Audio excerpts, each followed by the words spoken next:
झारखंड में जेपीएससी यानी झारखंड लोक सेवा आयोग के चेयरमैन का पद अगस्त महीने से खाली है।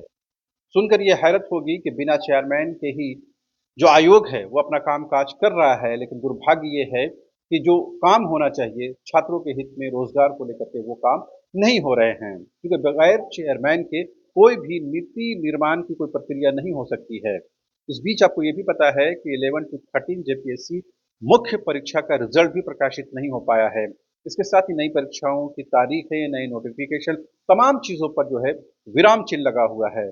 सरकार को कोई भी ऐसा एक अदद व्यक्ति नहीं मिल रहा है जिसे चेयरमैन के तौर पर उन्हें वहां पर नामित किया जा सके। इस बीच ये मामला झारखंड हाईकोर्ट की दहलीज पर भी पहुंच गया है। दरअसल झारखंड हाईकोर्ट में सूचना आयोग में सूचना आयुक्तों की नियुक्ति को लेकर के कई याचिकाएं दाखिल की गई हैं। उन याचिकाओं की सुनवाई के दौरान हाईकोर्ट ने तमाम मामलों की जानकारी जो है सरकार से मांगा। सरकार की तरफ से महाधिवक्ता ने तमाम चीजों को रखा और ये बताया कि सूचना आयोग में सूचना आयुक्तों की नियुक्ति की प्रक्रिया चल रही है, आवेदन मांगे गए हैं, लिहाजा सरकार को इसके लिए थोड़ा समय चाहिए।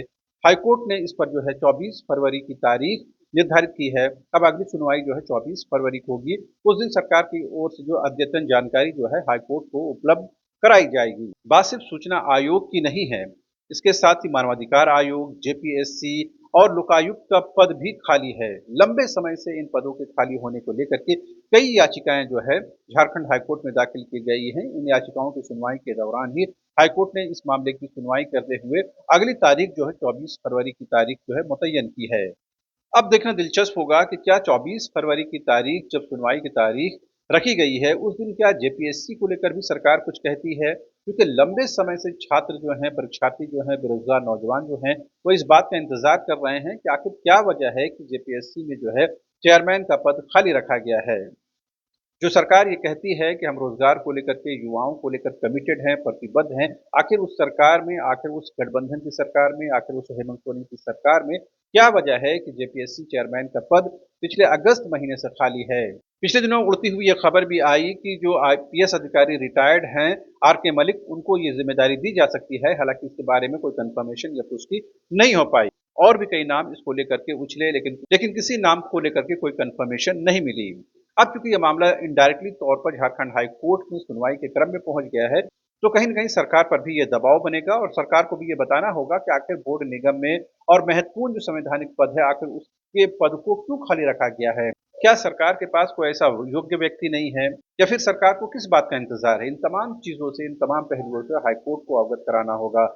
24 फरवरी की तारीख मुतय्यन की गई है। उस दिन देखना होगा कि महाधिवक्ता की ओर से, सरकार की ओर से इस बारे में क्या कुछ दलील पेश की जाती है। लेकिन एक बात तो साफ है कि झारखंड के बेरोजगार नौजवानों और खासकर जेपीएससी परीक्षार्थियों की जो एक-एक दिन है वो गुजरना मुश्किल हो रहा है। वो समझ नहीं पा रहे हैं कि वो अगली परीक्षाओं की तैयारी करें या फिर 11 टू 13 जेपीएससी के रिजल्ट का इंतजार करें। बहरहाल उम्मीद करनी चाहिए कि झारखंड हाईकोर्ट की प्रक्रिया अपनी है, लेकिन सरकार कम से कम छात्रों के, बेरोजगारों के, युवाओं के दर्द को समझेगी और जेपीएससी में तुरंत अब और बिना डिले किए हुए जेपीएससी चेयरमैन की नियुक्ति का मार्ग जो है प्रशस्त करेगी। इस बीच आपको ये भी पता है कि झारखंड एकेडमिक काउंसिल यानी जैक में अध्यक्ष और उपाध्यक्ष की नियुक्ति भी अब तक नहीं हो पाई है। इसकी वजह से मैट्रिकुलेशन और इंटरमीडिएट की परीक्षा पर भी संशय के बादल छाए हुए हैं। ऐसे में इतने महत्वपूर्ण पदों को आखिर सरकार क्यों खाली रखे हुए है, ये सवाल उठना तो लाजमी है। सत्ता पक्ष को इसका जवाब जरूर देना चाहिए। बहरहाल अभी के लिए इतना ही। आप तमाम दर्शकों का एक बार फिर से शुक्रिया। Thank you so much.